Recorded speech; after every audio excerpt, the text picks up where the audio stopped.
है। पढ़ाई लिखाई करके अगर ये कलेक्टर बन सकता है तो मेरा बच्चा भी कलेक्टर बन सकता है। विश्व के सभी मेरे साथियों को राजा रत्न अम्बेडकर की ओर से जय भीम, नमो बुद्धाय।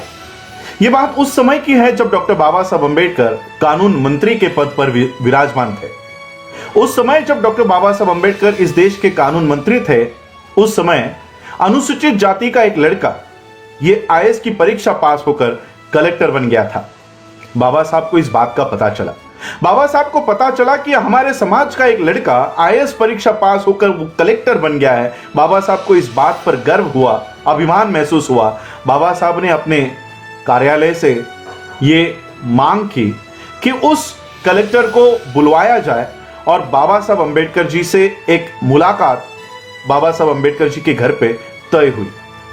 इस कलेक्टर को यह संदेशा बाबा साहब अम्बेडकर जी के कार्यालय से मिला कि बाबा साहब उनसे मिलना चाहते हैं। अब उस कलेक्टर को यह लगने लग गया कि बाबा साहब कानून मंत्री है और कानून मंत्री ने मुझे बुलाया है, शायद इनको मुझसे कुछ चंदा चाहिए होगा, कुछ थैली चाहिए होगी। यह कलेक्टर इस आशा से बाबा साहब अम्बेडकर जी को मिलने गया कि बाबा साहब को शायद मुझसे कुछ चाहिए।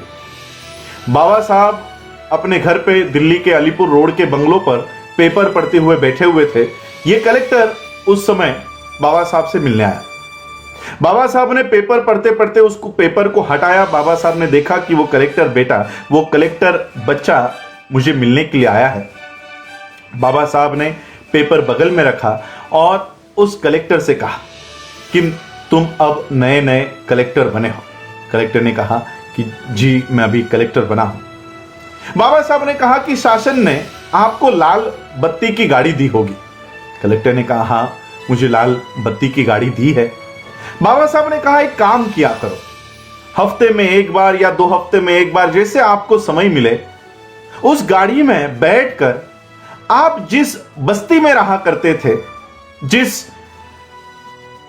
घर में आप रहा करते थे, उस बस्ती में एक बार उस गाड़ी में बैठकर चक्कर मार के आया करो। कलेक्टर ने कहा ठीक है और बाबा साहब अपना पेपर पढ़ने में फिर बिजी हो गए। आधे घंटे के बाद, 40 मिनट के बाद जब बाबा साहब ने पेपर हटाया तो बाबा साहब ने देखा वो कलेक्टर बच्चा अभी भी खड़ा है।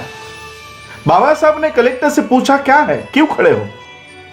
तो कलेक्टर ने बाबा साहब को कहा कि बाबा साहब आपने मुझे मिलने के लिए बुलाया था, आपको शायद मुझसे कुछ चाहिए था। बाबा साहब को पता चल गया कि इसके दिमाग में क्या चल रहा है। बाबा साहब ने उस कलेक्टर को बिठाया और कहा कि आपको पता है मैंने आपको क्यों कहा कि आप जिस बस्ती में रहा करते थे, जिस चाली में रहा करते थे, वहां पर अपनी गाड़ी में बैठकर, लाल बत्ती की गाड़ी में बैठकर एक चक्कर लगाकर आया करो, ऐसा मैंने आपको क्यों कहा, पता है आपको? कलेक्टर ने कहा नहीं, मुझे नहीं पता कि आपने ऐसा क्यों कहा। बाबा साहब ने कहा कि जिस दिन तुम अपनी गाड़ी में बैठकर, लाल बत्ती की गाड़ी में बैठकर अपनी बस्ती में जाओगे, जैसे ही तुम्हारी गाड़ी उस बस्ती में प्रवेश करेगी, कुछ औरतें वहां पर रास्तों के ऊपर कपड़े धो रही होंगी। वो कपड़े धोते धोते तुमको देखेगी। तुम्हारी गाड़ी जैसे ही आगे जाएगी, कुछ औरतें वहां पर बर्तन मांज रही होंगी। वो बर्तन मांजते मांजते तुमको देखेगी। कोई गोबर लगा रही होगी, वो गोबर लगाते लगाते तुमको देखेगी। कोई झाड़ू मारते मारते तुमको देखेगी और यह सोचेगी कि कल तक ये लड़का हमारी बस्तियों में घुमा करता था, आज पढ़ाई लिखाई करके ये कलेक्टर बन गया। वो कपड़े धोने वाली औरत, बर्तन मांजने वाली औरत, गोबर पोतने वाली औरत, झाड़ू मारने वाली औरत, वो अपने मन में यह तय करेगी कि अगर ये लड़का अगर कलेक्टर बन सकता है, पढ़ाई लिखाई करके अगर ये कलेक्टर बन सकता है, तो मेरा बच्चा भी कलेक्टर बन सकता है। ये भावना उस औरत के दिमाग में, मन में प्रवेश करेगी और इस तरह से हजारों कलेक्टर हमारे समाज में तैयार होंगे। बाबा साहब ने ये बात उस कलेक्टर से कही। आज मुझे आप बताइए, क्या बाबा साहब के इस बात के ऊपर हमारे समाज से निकले हुए कलेक्टर क्या आज बाबा साहब की इस बात को फॉलो कर रहे हैं? हमारे बस्तियों में से निकले हुए कलेक्टर, आईएएस ऑफिसर्स, आईपीएस, वकील, इंजीनियर, डॉक्टर क्या फिर से कभी उस बस्ती में आए?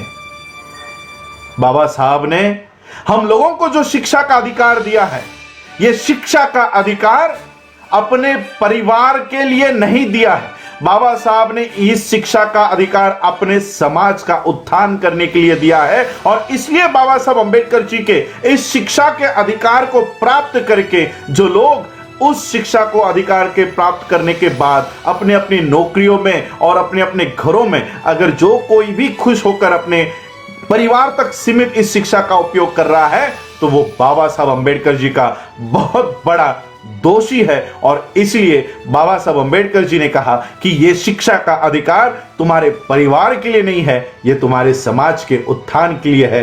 यह एक बाबा साहब की अनकही बात आज भी बहुत सारे आईएएस, आईपीएस, डॉक्टर, इंजीनियर और वकीलों को पता नहीं है कि यह शिक्षा का अधिकार, यह कलेक्टर पद, यह हमारे परिवार के लिए नहीं तो समाज के उत्थान के लिए है। यही आज के एपिसोड में आप सबसे बताने के लिए मैं आया हूं। आप लोगों ने मुझे सुना, उसके लिए आभार। जय भीम, जय भारत, जय बुद्ध। सब्सक्राइब करें समता भारत टीवी को, बेल आइकन को प्रेस करें, साथ ही ऑल वाले बटन को क्लिक करें ताकि हमारी नई वीडियो की सूचना आपको सबसे पहले मिले।